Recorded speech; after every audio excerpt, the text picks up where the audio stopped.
কল্পনা করো একটা মুহূর্ত, তুমি একা, চারদিকে শত্রু, মায়ের হাত ভেঙে দেওয়া হয়েছে, তোমার স্বপ্ন মাটিতে মিশিয়ে দেওয়ার সব ব্যবস্থা হয়ে গেছে। এই মুহূর্তে তুমি কি করবে? বেশিরভাগ মানুষ মাথা নত করে, কিন্তু কেউ কেউ মাথা আরো উঁচু করে দাঁড়ায়। আজকের গল্পটা সেরকমই একজন মানুষের, যে গ্রামের ধুলোমাটি থেকে উঠে এসেছে, যার পকেটে ছিল না একটা পয়সাও, কিন্তু বুকে ছিল এমন একটা জেদ যা পুরো সিস্টেমকে কাঁপিয়ে দিয়েছিল।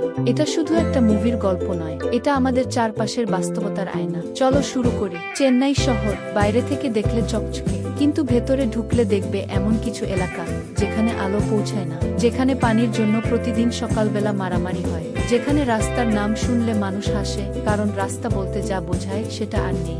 এরকমই একটা জায়গা হলো শান্তিনগর। এখানকার মানুষ বছরের পর বছর ধরে একটাই কথা শুনে আসছে, পরের বার হবে, একটু সময় দাও।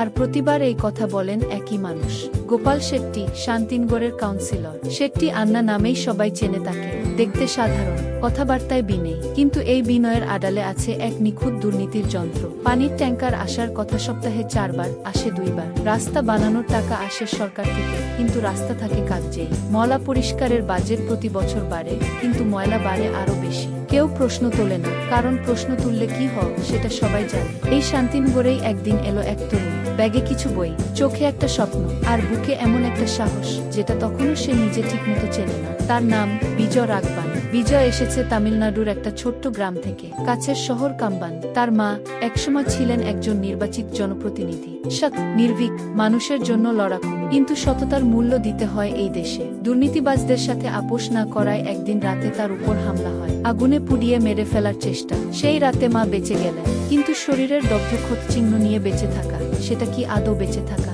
সেদিন থেকে মা আর ঘরের দরজা পেরোয়নি। বাইরের পৃথিবী তার কাছে বন্ধ, কিন্তু তার মনটা বন্ধ হয়নি। একটাই স্বপ্ন তার, ছেলে একদিন ইয়াস অফিসার হবে, এই দেশটাকে ভেতর থেকে বদলাবে। আর সেদিন তিনি নিজে গর্বের সাথে ঘরের দরজা পেরোবেন। বিজয় সেই স্বপ্নকে বুকে নিয়েই চেন্নাই এসেছে। ইয়াস কোচিং করছে, পাশাপাশি টিউশন করে পেট চালাচ্ছে। সে শুধু পড়াতে আসেনি, সে এসেছে নিজেকে প্রমাণ করতে। শান্তিনগরে থাকতে শুরু করার পরেই বিজয় দেখতে পায় চারপাশের অবস্থা। রাস্তায় আবর্জনার স্তূপ, পাড়ার মোড়ে উঠতি বয়সের ছেলেরা আড্ডা দিচ্ছে, হাতে কিছু নেই, চোখে কোনো গন্তব্য নেই। বিজয় জানতে পারে এদের বেশিরভাগ স্কুলে ফেল করেছে, তারপর থেকে আর যায়নি। সমাজ তাদের ছেড়ে দিয়েছে, আর তারা নিজেরাও নিজেদের ছেড়ে দিয়েছে। বিজয় তাদের দেখে ভিন্ন ভাবে। সে বলে, তোরা কি আবার পড়তে চাস? ছেলেরা হাসে, মজা ভাবে, কিন্তু বিজয় ছাড়ে না। ধীরে ধীরে সে তাদের পড়াতে শুরু করে, বিনা পয়সায়, নিজের ঘরে। এদের মধ্যে একজন হলো পরমেশ, ওরফে স্নেক।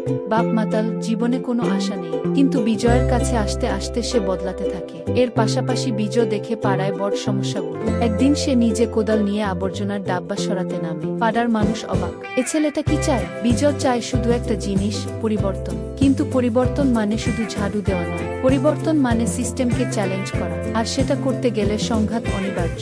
বিজয় দেখে রাস্তা বানানোর কাজ হচ্ছে, কিন্তু রাস্তার মাঝখানে পুরো, দুই পাশে পাতলা, রীতিমতো গম্বুজ আকৃতির রাস্তা। সে সরাসরি ঠিকাদার কুবেরকে প্রশ্ন করে। কুবের বলে, এটাই সিস্টেম গু। বিজয় বলে, না, এটা প্রতারণা গু। শেট্টি আন্নার কাছে অভিযোগ করে। শেট্টি আন্না মিষ্টি হেসে বলেন, দেখছি গু, কিন্তু কিছুই দেখেন না, বরং পানির ট্যাঙ্কার আসা বন্ধ হয়ে যায়, ময়লা পরিষ্কার হয় না, পাড়ার সব সরকারি কাজ একে একে থেমে যায়। এটা একটা স্পষ্ট বার্তা, চুপ থাকো, নইলে এই এলাকা আরো ডুববে গু। বিজয় তখনও চুপ থাকার মানুষ নয়। সে একজন ডাক্তারকে নিয়ে আসে পাড়ায়, প্রতিটা পরিবারের স্বাস্থ্য পরীক্ষা করায়, রিপোর্ট তৈরি করে, সোলার প্যানেল লাগানোর প্রস্তাব দেয়। পাড়ার কাঠমিস্ত্রি, রংমিস্ত্রিদের নিজেই কাজে লাগায়। সে দেখাচ্ছে সরকারের মুখ চেয়ে না থেকেও কাজ করা যায়। এই দেখে পাড়ার মানুষ ধীরে ধীরে তার পেছনে এসে দাঁড়াতে শুরু করে। শান্তিনগরে শুধু দুর্নীতিবাজ নেতারাই সমস্যা নয়, এখানে আছে মল্লিক, কারাবন্দী গ্যাং লিডার। তার হয়ে এলাকায় রাজত্ব করে সুলু, মাথা গরম, হিংস্র। এই গ্যাং ড্রাগ সাপ্লাই থেকে শুরু করে পুলিশকে ঘুষ দেওয়া পর্যন্ত সব করে। পুলিশ, তারাও এই চক্রের অংশ। কোনো ঝামেলা হলে পুলিশ আসে, কিন্তু আসামি ধরতে নয়, নির্দোষদের ফাঁসাতে। বিজয়ের ছাত্র পরমেশকে একদিন মিথ্যা মামলায় তুলে নিয়ে যাওয়া হয়। কাল তার পরীক্ষা। বিজয় থানা ছোটে, ইন্সপেক্টরের সাথে তর্ক করে, আইনের ধারা মুখস্থ বলে। ইন্সপেক্টর হকচকিয়ে যায়, শেষমেশ ছেলেটাকে ছেড়ে দিতে বাধ্য হয়। পরদিন পরমেশ পরীক্ষা দেয়, পাস করে। এই ঘটনাটা পাড়ায় ছড়িয়ে পড়ে। এদিকে সুলু রেগে আগুন, কলেজে, রাস্তায়, যেখানে পায় বিজয়কে মারধর করে। বিজয় প্রতিবার উঠে দাঁড়ায়, রাগ দেখায় না, শুধু বলে, অর্জুন যেভাবে শুধু লক্ষ্যের দিকে তাকিয়ে থাকতো, আমিও সেভাবেই থাকবো। এই শান্ততাই সুলুকে আরো খেপিয়ে দেয়, আর পাড়ার মানুষের কাছে বিজয় হয়ে ওঠে এক অন্যরকম মানুষ। মানুষ। একদিন পাড়ার মানুষ একজোট হয়ে বিজয়ের কাছে আসে। তুমি কাউন্সিলর নির্বাচনে দাঁড়াও। বিজয় হাসে, আমার কোনো পরিচয় নেই, পার্টি নেই, টাকা নেই, কিন্তু পাড়ার মানুষ বলে আমরা আছি।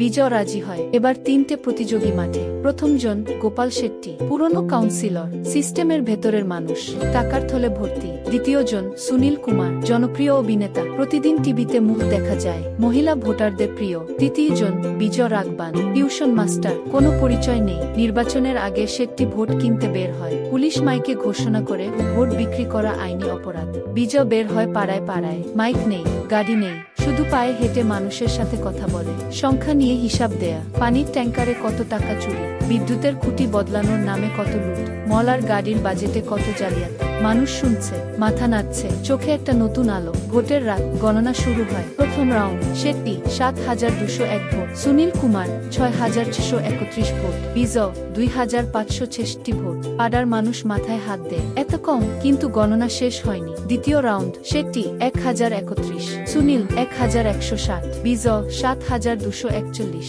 হঠাৎ ছবি পাল্টে গেছে, পাড়ায় চিৎকার শুরু হয়। তৃতীয় এবং শেষ রাউন্ড, ঘোষক বলে টিএম পার্টির প্রার্থী গোপাল শেট্টি ১৫,৫০১ ভোট, নিঃশ্বাস আটকে যায়। পিপি পার্টির প্রার্থী সুনীল কুমার ১১,১৭১ ভোট।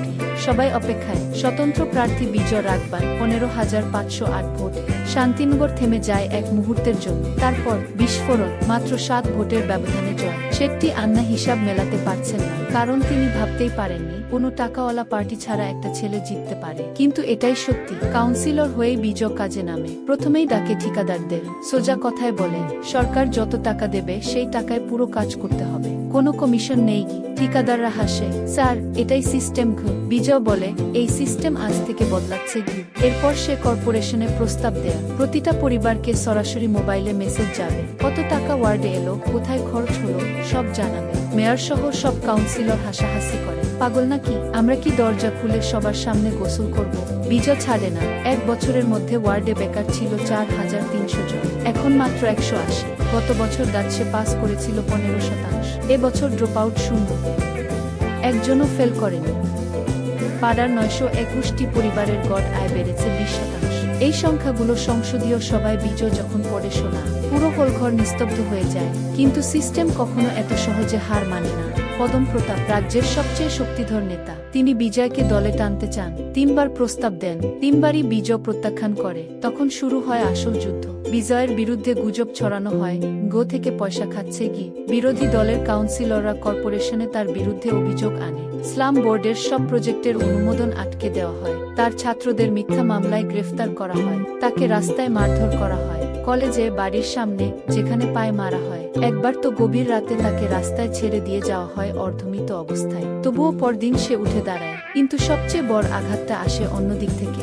একদিন ফোন আসে, তোমার মায়ের বাড়িতে ঢুকেছে শেট্টির লোকেরা। কি? বিজয়ের হাত কাঁপে। মায়ের হাত ভেঙে দেওয়া হয়েছে। বিজয়ের সামনে তুলে ধরা হয় ইস্তফাপত্র।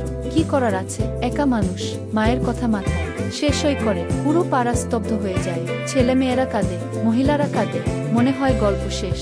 কিন্তু না, কারণ মা বলেছিলেন শুধু কমজোর মানুষই কিসমতের জন্য কাঁদে। জঙ্গলেও দুর্বল জানোয়ার আগে শিকার হয়, সিংহ সবসময় একাই চলে।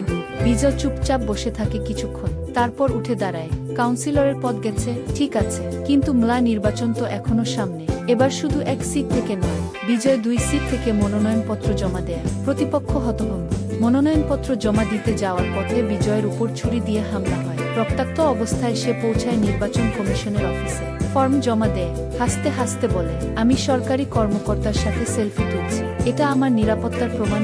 নির্বাচনের দিন চেন্নাইয়ে উত্তেজনা তুঙ্গে। শান্তিপূর্ণ ভোট হয়, গণনা শুরু। এবার পুরো তামিলনাড়ুর হিসাব। একদিকে ক্ষমতাসীন দল টিএম পার্টি, অন্যদিকে বিরোধী দল পিপি পার্টি। গণনা শেষে দেখা যায় টিএম পার্টি ১১৫ সিট, পিপি পার্টি ১১৫ সিট। সরকার গড়তে দরকার ১১৮। 2টো সিটে গণনা আটকে আছে আদালতের নির্দেশে। আর সেই 2টো সিটেই এগিয়ে বিজয় রাগবান। এখন 2 দলই ফোন করছে বিজয়কে। টাকার প্রস্তাব, মন্ত্রিত্বের প্রস্তাব, মুখ্যমন্ত্রীর পদ পর্যন্ত। বিজয় ফোন ধরে, শোনে, কিন্তু জবাব দেয় না, কারণ তার মাথায় তখন একটাই কথা ঘুরছে। মা বলেছিলেন এই ঘর থেকে বের হব সেদিনই, যেদিন তুমি সত্যিকারের মানুষ হবে। সেদিন সন্ধ্যায় গ্রামের সেই ছোট বাড়ি। বিজয় মায়ের পাশে বসে, দুজনেই চুপ। তারপর মা উঠে দাঁড়ান, ধীরে ধীরে এগিয়ে যান দরজার দিকে। যে দরজা তিনি বছরের পর বছর পেরোবেন। তিনি দরজা খোলেন, বাইরে বিকেলের রোদ, হাওয়া, পাখির ডাক। মা বাইরে পা রাখেন, মাথা উঁচু, চোখে জল, কিন্তু মুখে হাসি। বিজয়ের চোখেও জল, কারণ এই মুহূর্তটার জন্যই সে লড়েছে। কোনো কুর্সির জন্য নয়, কোনো ক্ষমতার জন্য নয়, শুধু এই একটা মুহূর্তের জন্য। এই মুভিটা শেষ হওয়ার পরও একটা প্রশ্ন মাথায় থেকে যায়, সততা কি আসলেই টিকে থাকতে পারে, নাকি এটা শুধু সিনেমায় হয়? আমি মনে করি সিনেমা আমাদের সেই সত্যটাই দেখায় যেটা বাস্তবে আমরা দেখতে পাই না, কিন্তু যেটা থাকে, যেটা থাকা উচিত। বিজয় রাগবান কাল্পনিক হতে পারে, কিন্তু তার মতো মানুষ আমাদের আশেপাশে আছে। হয়তো তুমি নিজেই সেই মানুষ। যদি এই গল্পটা তোমাকে একটুও নাড়া দিয়ে থাকে, চ্যানেলটা সাবস্ক্রাইব করো, বন্ধুদের সাথে শেয়ার করো, আর কমেন্টে বলো তুমি কি মনে করো বিজয় কি সঠিক সিদ্ধান্ত নিয়েছিল, নাকি সে ভুল পথে হেঁটেছিল। আমি পড়ি সত্যি। পরের ভিডিওতে আবার দেখা হবে।